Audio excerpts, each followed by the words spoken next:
So, hey, this is Jerry from Oasis Tires here at the Oasis podcast. We're going to be talking to Tiffany from Protos Body Shop and see. I'm impressed that you remembered my name. Well, the whole point is I had to, I guess, see some Facebook posts prior so I could remember your name. To be honest with you, I was like, damn. Anyways, so the whole key is to see how we can help business owners and with her experience and my experience in the past, see how we can help each other grow. The auto industry teaming up over here in El Paso. See, all my body shop friends are going to be all jealous now. They're going to be like, oh, why are you interviewing Tiffany? Well, it's because I'm a woman in the body shop. That's why, obviously. That's what makes you stand out, right? Right? No, I think what makes me stand out is my insurance experience. So I think you were asking me like how I got into the industry. And I told you, I said, well, I've only really been in the body shop industry for about 4 years now, but I come from an insurance background. So I used to investigate the body shops and the insurance companies for not taking care of customers correctly and fraud and things like that. So I think that's where we stand out. I mean, it's cool being a woman in the industry, but I think we're a little bit different as the insurance side of things. That's fun. So tell us a little bit about your business. Well, I own Protos Body Shop. You know, you've been there. You've come and hang out with us before. If you didn't know, we did a pub crawl last year, and Jerry was a fabulous time.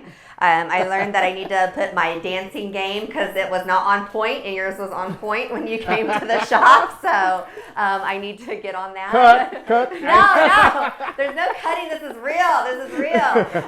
And so I own Protos Body Shop. We're in the downtown area off of Cotton and Myrtle. It's very sort of a retro style feel, I think, if you've ever been there, and you have. So when I took over, it was sort of this black and white, checkered, 1990s feel to the shop. And so I sort of wanted to take it back to what the original owner had been, Mr. Hernandez. And it was very like tan and orange and brown and very 60-esque and 50-esque. And I wanted to give the customers that feel of that. When you did business in the 50s and 60s where it was done with a handshake, I wanted people to have that come across. Like, yes, I do new cars, but like we're really family oriented with our customers and family and things like that. So we sort of went back to that sort of retro feel, and it's also just my aesthetic. And we have murals all over the building that we're known for, and we just love it. Well, I think, like my buddy Chris says,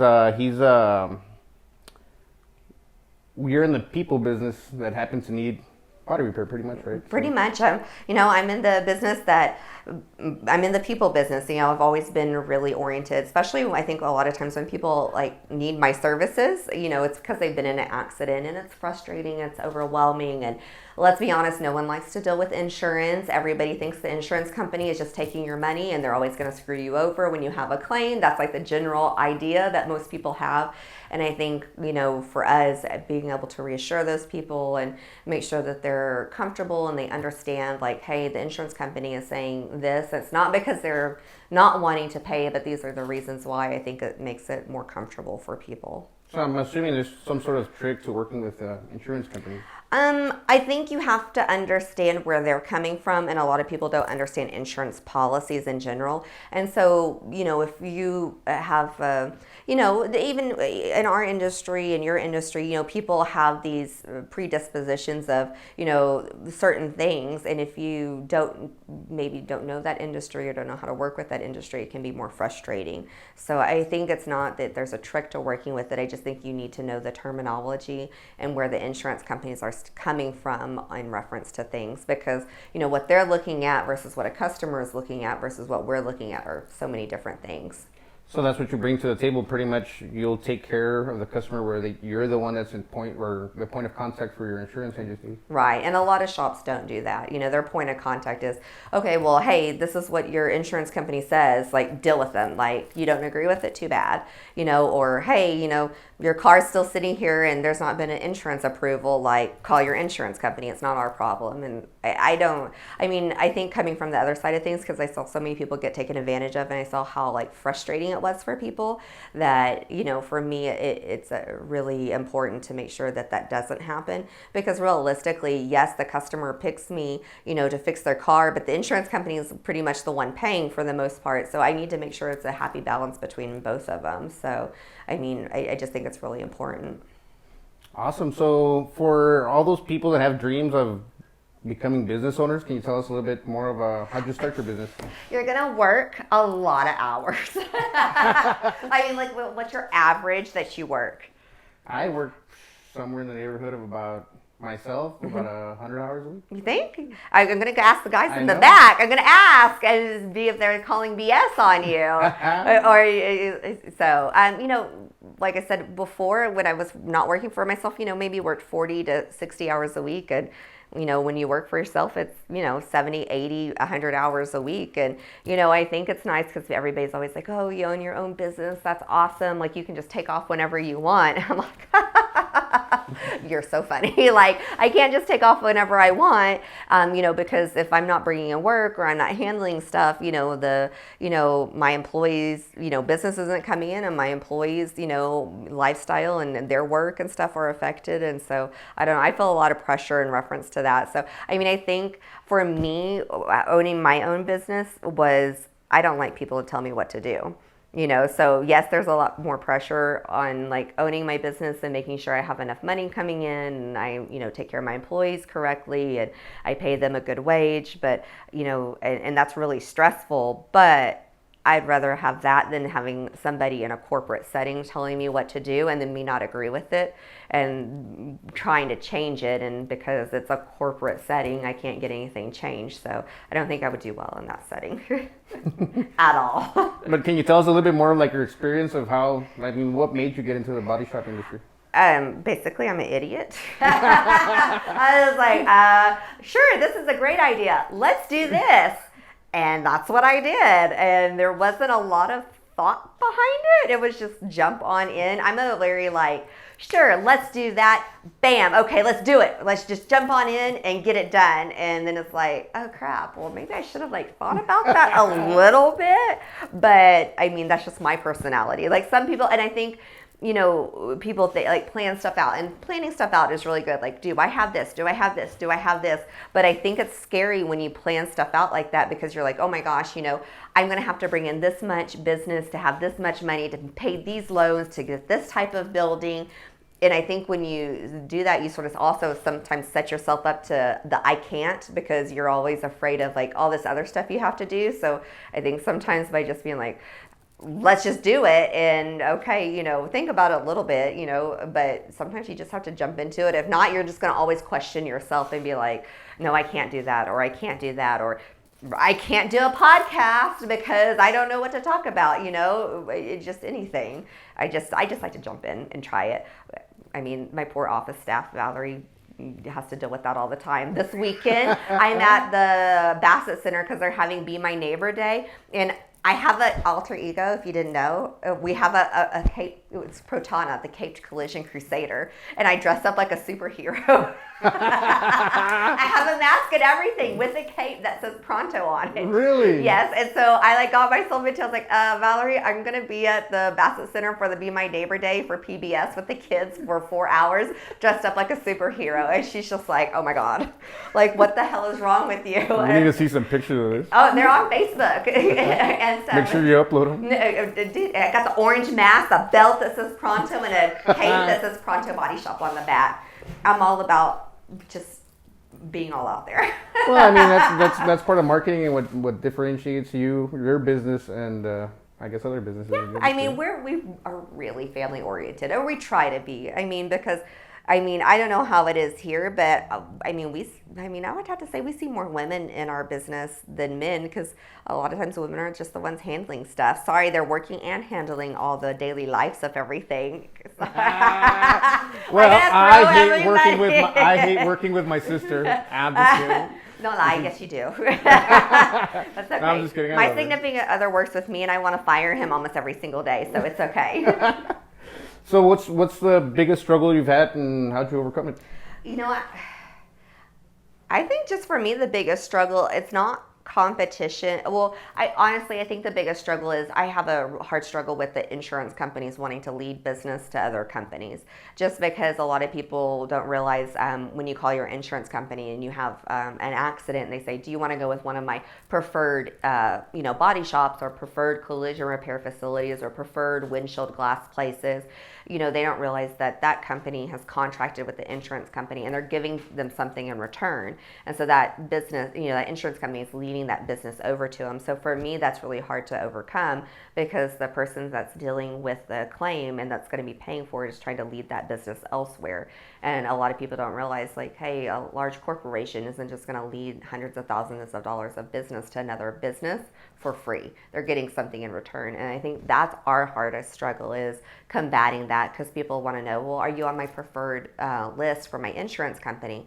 And my answer is always no, but I work with them. I can work with all of them, and that's not a problem. It's just we don't, if we're going to give a discount, I'd rather give it to the customer than to the corporation of the insurance company. And so that's our biggest struggle. And I think for us, it's just educating people. We do videos and social media, and we just try to educate people as much as we can. And for me, we tell people all the time, look, we'll educate you, we'll tell you, we'll make you feel comfortable. And then if you decide not to go with us, that's okay. At least I know you're not going to get taken advantage of somewhere else. And I think for us, just education has been the part that overcomes things for us in reference to that struggle. So as a policyholder, you could pretty much choose whichever. As an insurance policyholder, you here in Texas, you can choose whatever body shop or collision repair facility that you want to use. They have to work with the insurance company, but you have the choice to use whoever you want. Now, I'm not saying that the shops that are contracted with those insurance companies are bad or inferior. It just means that they have, negotiated some type of contract to have that business led there. And I just tell people, I personally feel like it's a conflict of interest, because I feel like that shop now has the interest of the insurance company first and the customer second. And it should always be the customer, interest first in making sure that the repair is done correctly, not for the cheapest way possible or the fastest time frame possible, but the correct repair. And so that's just my personal philosophy on it. And I come from that side of the world, so insurance world. So that's how I have a take on it. Okay. So what has been your biggest success? I think just growing. So if you saw us 4 years ago, we were like at 2 people, 2 part-time and 1 full-time person. And we're at 13 employees now. So I think by just, being honest and trying hard and, trying to offer something good to the community and just being there to offer advice and not being pushy, I think has, really benefited us. And we've grown for it, because of it. So, I think for me, having people refer business to us is like my biggest success, because that means that person trusted us enough to refer their family or friends to us in a time of need. That's awesome. So what was your growing pains?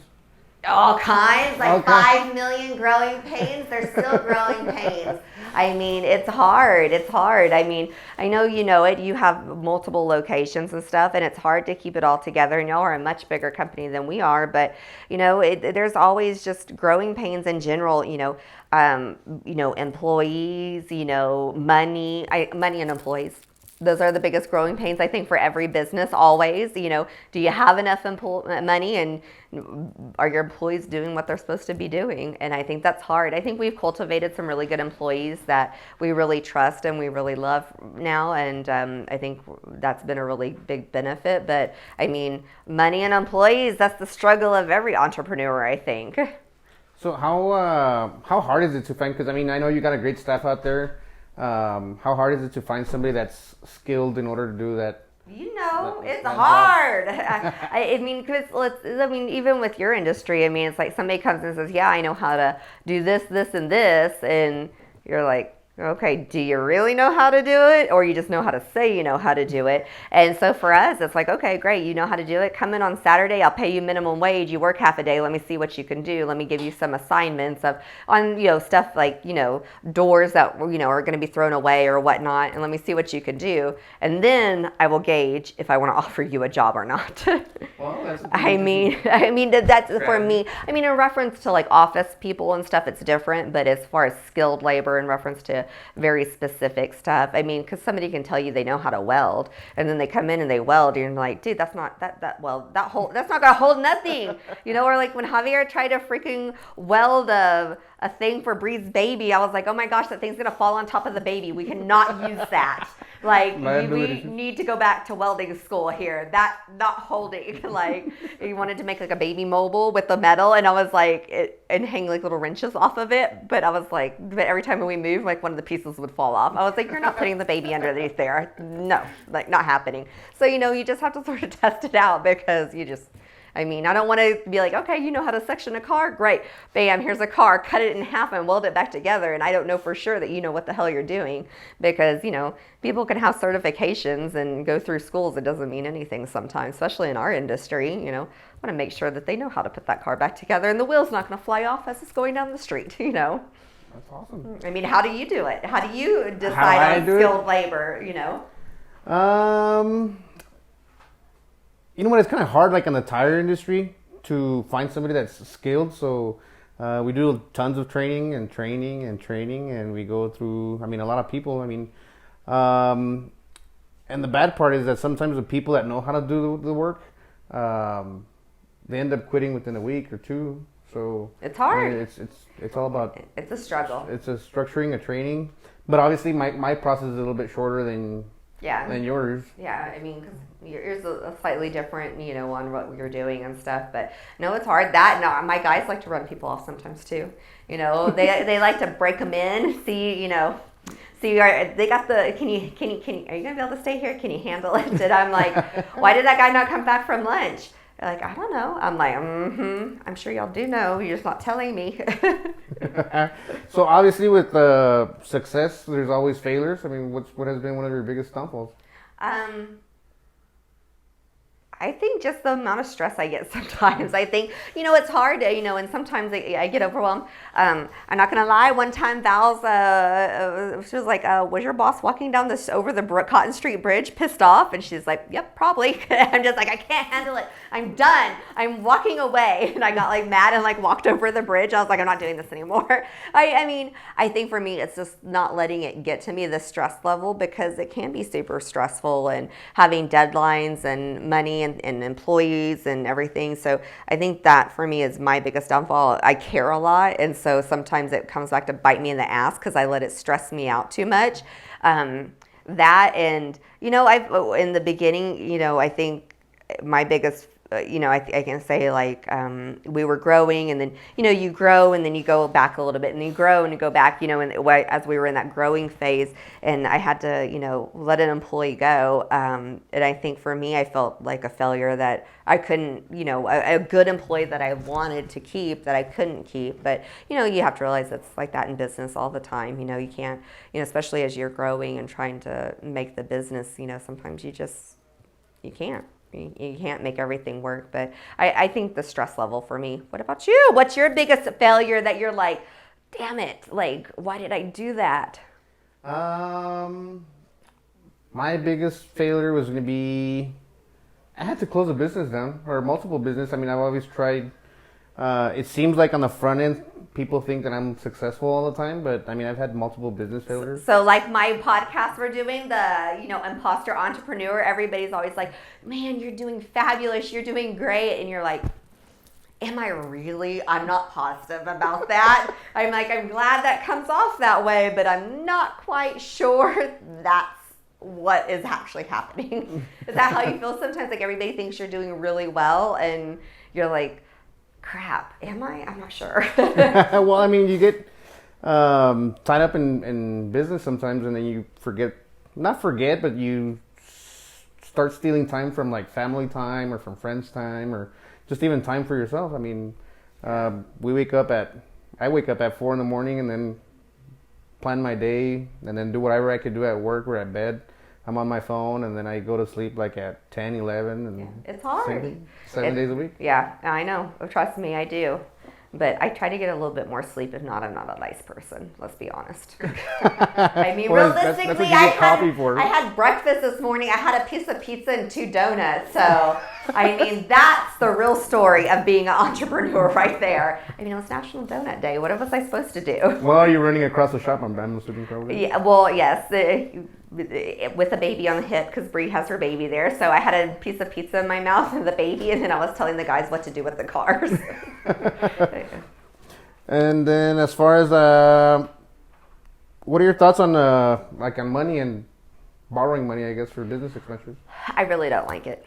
I do not like to borrow money if I don't have to. But, you know, as you grow, sometimes you need a line of credit. You need to make sure that you have those things in place. But in reference to like equipment and things like that, you know, if it's smaller equipment, you know, I make sure we have the money and just purchase it outright. But if it's like, you know, a very large piece of equipment, 30, 40,000, my usually, like for me personally, I'm like, okay, that's fine. I can finance it, but I'm not buying anything else until I have that paid off, you know, and because coming from the insurance background, you know, I'm very numbers oriented, accounting, financing, because I did used to have my Series 6 and 66 for investments license.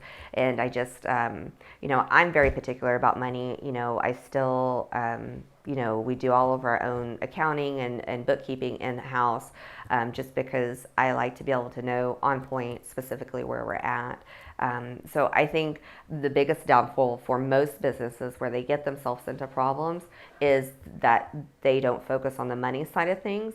You know, they focus on the business and growing it and making sure it's looking good and bringing that business in, but then they fall short on making sure, are my books in order? Are my finances in order? Because ultimately, if you do want to expand, they're going to look at your books. They're going to look at your finances. They're going to see, do you have systems in place?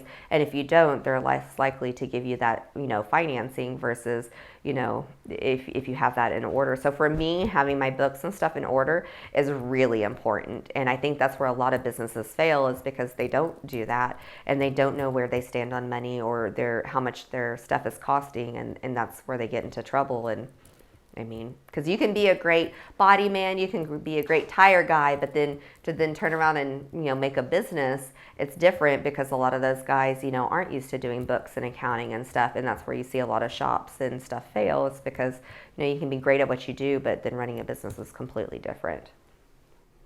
Okay. That's interesting. My thought process is a little bit different. What's yours? My thought process is, well, recently, so I've been in business for about 20, going on 20 years already.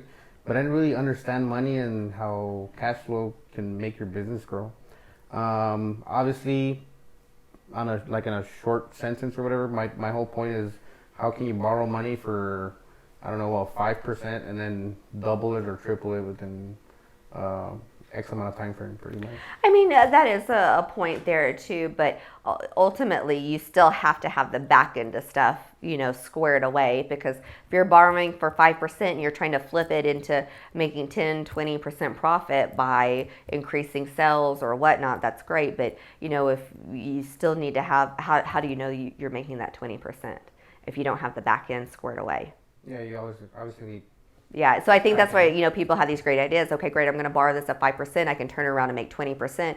But then they don't, you know, they're not tracking how much it's costing, what their parts are, what, you know, the different things that are going the back end of things. And so they think they're making 20% or whatever, but they're actually not, because they're not tracking the back end side of the business. So I think that's where I think a fundamental of business is, you need to have your books in order. So talking about tracking money, what is your biggest expense, if you don't mind me asking? Parts. I mean, and employees. I mean, Val, are you going to work for free over there? Yeah, I don't think so. They do love me, but I don't think they're going to work for free. I mean, let's be real. You know, parts and you know, the employees are our biggest expense, because, you know, for us, I mean, y'all keep inventory, but we don't, because we don't know what cars are coming in. So you might have a Chevy Impala come in and we, you know, have a front end hit and we drop $2,000 on it. We might have a $110,000 Mercedes come in and we drop $10,000 on a front end collision. So as our cash flow in reference to parts and what we're paying out is like one of the struggles for us, but the parts are our most expensive thing, and then the employees, because they just won't work for free. That's sad to hear. It's sad. I'm sorry. I know. So on the, where do you see yourself next year? Still working. I'm not ready to retire yet. You know, I wish I'm all, wait, is there any millionaires out there that want to just buy my business and give me a lot of money? We could talk, you know. And I mean, you know, isn't that everybody's dream? No, I'm hoping to see that maybe we've grown a little bit more, you know, able to maybe step away a little bit more from the business and not be as crazy and, you know, have a little bit more time for myself, but still have that presence in the community. For me, community involvement is really important. I like being out in the community. So I hope to still be around next year and, you know, have a little bit more business and still a little less crazy. I mean, crazy in reference to how busy I am, because I am just crazy in general. So, I mean, you know.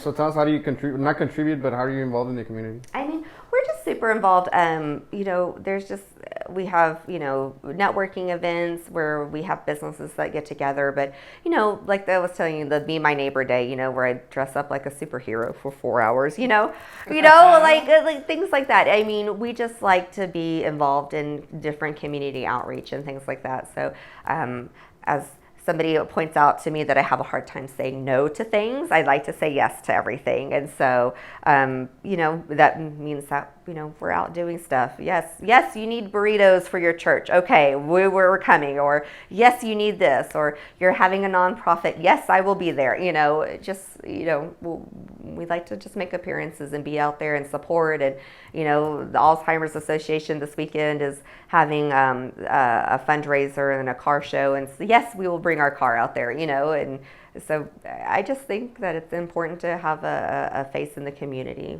It's really important. Well, that's very sweet of you to be involved in all those activities. Sometimes it makes, I mean, I'm still questioning why I'm dressing up as a superhero, but I was the one that suggested it and got volunteered myself. And but, you know, I like it.